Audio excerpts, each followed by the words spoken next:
నేను 2016 సంవత్సరంలో చిరుధాన్యాలతో బిస్కెట్లు తయారీ నేర్చుకున్నానండి. అంతకుముందు మేము మిషన్ కుట్టేవాళ్ళము, పొలం పనికి వెళ్లేవాళ్ళమండి. 2016 సంవత్సరం ప్రభుత్వ ఆఫీసర్లు వచ్చి మీకు సిరిధాన్యాలతో బిస్కెట్లు తయారు చేయించడానికి నేర్చుకుంటారా అన్నారండి.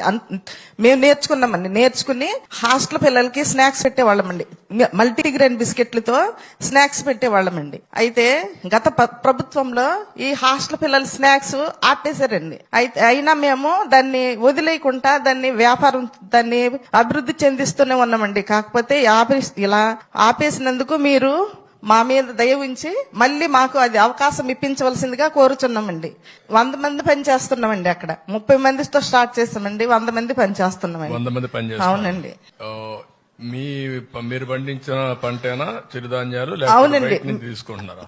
మేము పండించిన పంటేనండి. రైతుల దగ్గర తీసుకుంటామండి, కొంత మేము పండించిన పంట తీసుకుంటామండి. రెండు కలిపి మీరు కుక్కునూరులో కూడా మీకు మేము బిస్కెట్లు ఇచ్చామండి.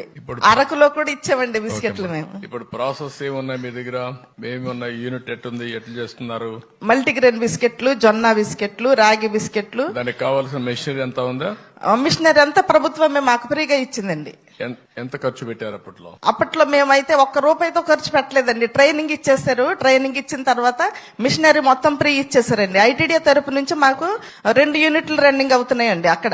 అయితే దాంట్లో ఒక 30 వేలు మాకు ట్రైనింగ్ సబ్సిడీ కింద ఇచ్చారండి. ఇప్పుడు 100 మంది మీరు చేస్తున్నారు కదమ్మా, వేరే ఇక్కడ అమ్ముతున్నారు కదా? అవునండి, షాపులకు అమ్ముతున్నామండి. ఎంత అమ్మగలుగుతున్నారు? కరోనా ముందు అయితే 12 లక్షల వరకు టర్న్ ఓవర్ అయిందండి. కరోనా తర్వాత కొంచెం బ్రేక్ అయిందండి. హాస్టల్ బిస్కెట్లు కూడా స్నాక్స్ ఆపేశారు కదండి, అందుకని కొంచెం కాస్త డల్గా ఉందండి. ఇప్పుడు పెద్దగా అమ్మలేకపోతున్నారు. అమ్ముతున్నాం కానీ హాస్టల్ ఉంటే కొంచెం ఇంకొంచెం మాకు మీరు ఎంకరేజ్ చేసినట్టు ఉంటుందండి. ఈ నెల పోయిన నెల ఎంత అమ్మగలిగారు?